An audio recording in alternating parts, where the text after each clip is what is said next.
Yo, what those up? Welcome back to Reviews with Jake, where I just got done watching Yes, God, Yes. Yes, God, Yes is sort of a coming-of-age story about a young girl trying to find herself in a very Catholic world. Catholic family, Catholic school, Catholic friends, Catholic camp. Essentially, her options are to either hide her newly found feelings or to sort of assimilate. I was particularly interested in this one because it seemed like it was hitting close to home for me. Not only because our protagonist is growing up in the 90s and early 2000s and going through things around the same time that I did personally, except for, you know, her being a girl and all. Insert jerk low blow here. Ah, come on, that's uncalled for. But because she was raised by a Catholic family and goes to a Catholic school, which I can definitely relate to. I was raised in a very Catholic household and went to a Catholic school until I was a freshman in high school, and anyone else who did too probably looks at the uniforms in this movie and starting to get flashbacks.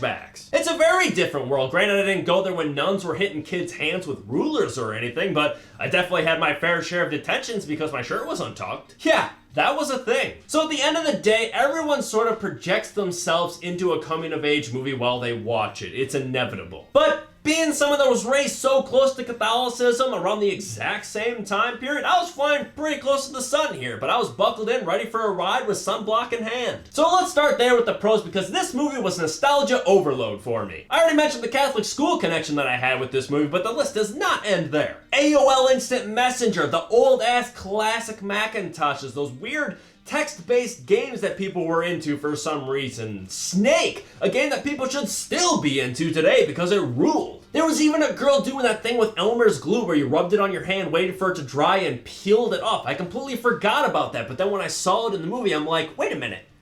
That looks familiar. Why does it look familiar? Paused the movie, Googled it, and said, damn, that is a deep cut. I feel like an old-ass man saying this, but there's a lot of things in this movie that kids today just won't understand. But even if you didn't grow up in this era like I did, there are still plenty of laughs to go around for everyone. It's satirical, it's sarcastic, it's clever, and I found myself chuckling pretty consistently throughout. It also uses a lot of visual storytelling in its jokes. Like, there's some portions that have very little dialogue, but you're just kind of connecting the sequence of images together, and it hits you in the face with a punchline without really saying anything. It'd be like a close-up of something, reactionary shot, close-up of something else, another reactionary shot, repeat, and very little is being said, but you're still laughing your ass off because you know what's going through their heads, you know where this is going, and you're excited to see it unfold. In addition to the laughs, I also thought that this movie had a lot of sound messaging embedded. The messaging, again, will probably hit those that are raised in similar circumstances to myself a little bit more than others, but nonetheless, they are words that everyone should probably hear. Like, there's a sequence toward the end of the film in which our protagonist stumbles across a random woman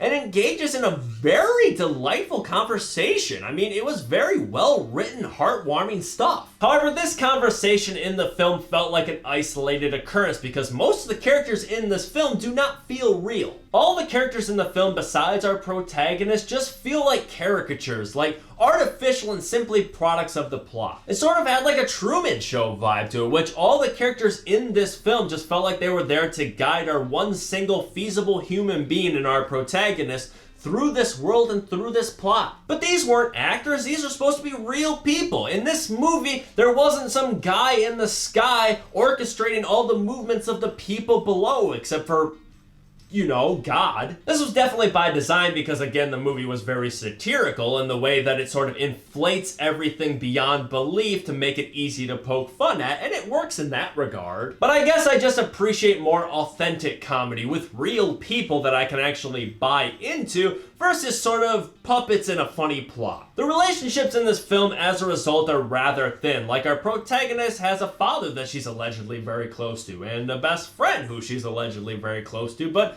I just don't buy those relationships because they don't feel like real people. The only real juice that I get from this movie is this girl and her internal struggles living in a world that's screaming for her to be different. On that note, there were also a few subplots and events in the film that I felt were unnecessary from my perspective. I'm not gonna talk specifics because that's spoiler territory, but there were points in this movie where I felt like it kind of overstepped itself. I mean, don't get me wrong, I didn't get like offended or anything. I think there are a lot of people that would watch these same events and get offended by it. I'm not among that company, But then again, I do believe that it didn't need to go to that extent to get its message across. However, this is me and my perspective loaded with my experiences with this world. Without diving too deep into the rabbit hole about where I'm at today in my relationship to Catholicism, I'll just say that I look upon my childhood when I was very close to it very neutrally today. It wasn't perfect by any definition, but I certainly don't hold any resentment towards those years of my life. I mean, I learned a lot of very important things that I carry with me today, and I came out the other side very okay in my opinion. However, and this is purely conjecture on my part, 100%, I don't think that our writer and director had such a neutral experience with it. I mean, I will say confidently that she did go through it. I mean, no one makes this movie with this much meticulous detail and all this nostalgia without having some personal connection to it. So looking upon these pieces that I felt like didn't need to be there to get the message across, maybe her and her experiences, she felt very differently. Maybe her line to cross to sufficiently get her point across was at a different spot than where mine would have been. I think she had something to say here, and as a filmmaker myself, I respect the hell out of people that use their craft to say what's on their mind, and whatever volume they damn well please. All in all, I think this is a very polarizing movie. I feel like I've heard that it's already ruffled some feathers, and I think it will continue to do so, because that's what satire does. It sort of holds that funhouse mirror up to people, where they'll look at it, some people will see past the distorted image and laugh at what they see because they know it's not real, versus those who look at it, take it as fact, and freak out. For me, I enjoyed the movie. I appreciated the nostalgia, the message, and the laughs. I'm going to give Yes God Yes a B.